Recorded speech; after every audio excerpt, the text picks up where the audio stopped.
The air smelled of raw smoke and cracked ice. Down in the pit, the silver cloud of cold bugs closed in on Cadet Nolan Briggs. He wore a thin cotton shirt while the alien trainees wore heavy heat suits. No armor, no guns, no chance. The tiny bug struck his face. Instead of freezing, Briggs bit down on a white disc and breathed out. What I saw on the screen that day permanently changed how we classify weapons. 2 hours earlier, the deep test floor was quiet. Sarlon sat at his desk and checked the main feed. His neck plate stood stiff, dropping a few flakes of quartz rock onto his metal desk. The floor dropped down to 30 degrees below zero. Briggs stood by the heavy steel door. He pulled a rubbed tin from his pocket. The lid popped with a sharp click. He took out a flat white piece of candy and put it in his mouth to fight the dry air. Sarlon watched him chew. The test had not even started yet. The testing floor was built to break the best fighters in the stars. 6 times normal gravity pulled at the boots of every cadet. Sarlon read the dials on his desk. The heat fell fast. Frost grew on the thick walls. The air turned thin and hard to breathe. Beside Briggs stood a huge alien from the outer rings. The large fighter wore thick metal plates and carried a heavy tank of air on his back. The alien took deep breaths. His extra lungs worked hard to keep him warm in the bitter cold. Briggs just stood there. He rested his weight on one leg and looked at the ceiling. Over the last 3 years, over 1,000 top soldiers had died in this room. Most of them froze solid in under 9 seconds. Sarlon knew the numbers well. He looked at the human. Humans were new to the academy. Sarlon did not expect him to last 3 seconds when the real cold hit. The timer counted down, 5, 4, 3. The heavy steel doors locked from the outside. A red light flashed above the thick glass. No one could leave now. Sarlon felt a cold knot form deep in his chest. The deep hum of the floor got louder. The gravity pushed down much harder. Sarlon saw the large alien bend under the heavy weight. The huge fighter let out a wet cough. The frost on the walls turned to thick sheets of ice. The room was now so cold that sound seemed to stop moving. Sarlon watched the screen. The large alien's heart rate dropped fast. The big fighter fell to his knees. A loud crack filled the quiet room. The extreme cold had turned the alien's bones to pure ice. He fell flat on the floor, stiff and quiet. He lasted only 8 seconds. Sarlon wrote a short note in the log file. The room was now empty, except for Briggs. Briggs looked at the fallen alien. He did not run to help him.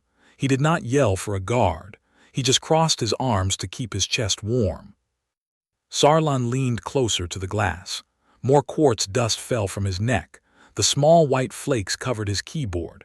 Sarlon brushed them away with a shaking hand. He looked back at the human. Why was his heart rate so calm? Sarlon checked the main computer. The human's blood was moving normally. His body heat was steady. He was just annoyed by the cold, not dying from it. Then the main vents opened. The real test finally began. A loud hiss echoed in the pit. The air grew very dark. A silver fog poured out of the far wall. Sarlon stopped breathing. He knew what that fog was. They were tiny cold bugs made in a lab to kill anything that moved. They ate body heat. They froze throats from the inside out. They were the perfect tool of war. They moved together like a single living cloud. The silver shape turned in the air. It found the only warm thing left in the room. Sarlon watched the screen turn red. The bug count was in the millions. They flew right at Briggs. The human did not move away. He did not look for a weapon on the floor. He just reached into his pocket again. The small metal tin clicked. Sarlon could hear the sound through the desk mic. Sarlon felt his whole body shake. The quartz dust poured from his neck now, coating the whole desk in a thick white layer. The human was going to die right here. The silver cloud formed a wall around Briggs. It cut off the light from the ceiling. Sarlon looked at the health dial. It showed a 0% chance to live. The silver bugs touched his skin. Sarlon waited for the human to fall. He waited for the ice to take him. Briggs raised his hand. He rubbed his jaw.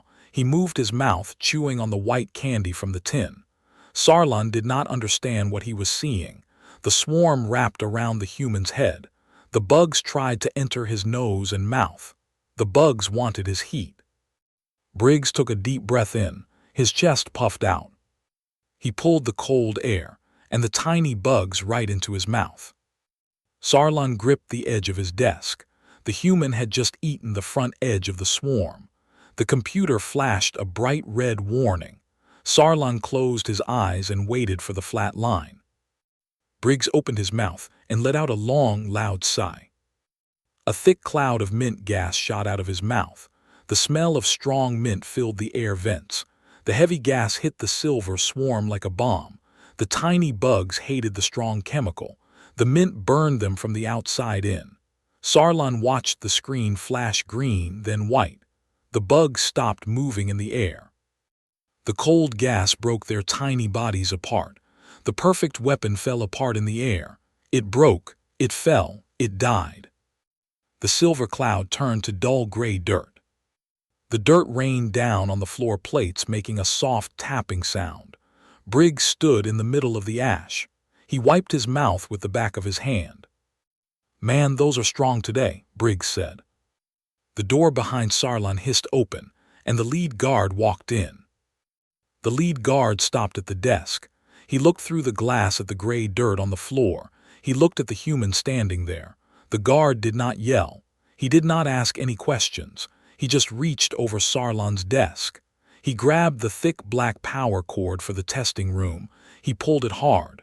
The screens went dark. The guard turned around and left the room without a single word. Sarlon sat alone in the dark room. He wiped the thick layer of quartz dust from his desk. A cheap piece of human candy had just killed the oldest weapon they had. The rubbed tin sits in the deep vault now. Thick glass covers the metal box. A bright light shines down on the small white discs inside.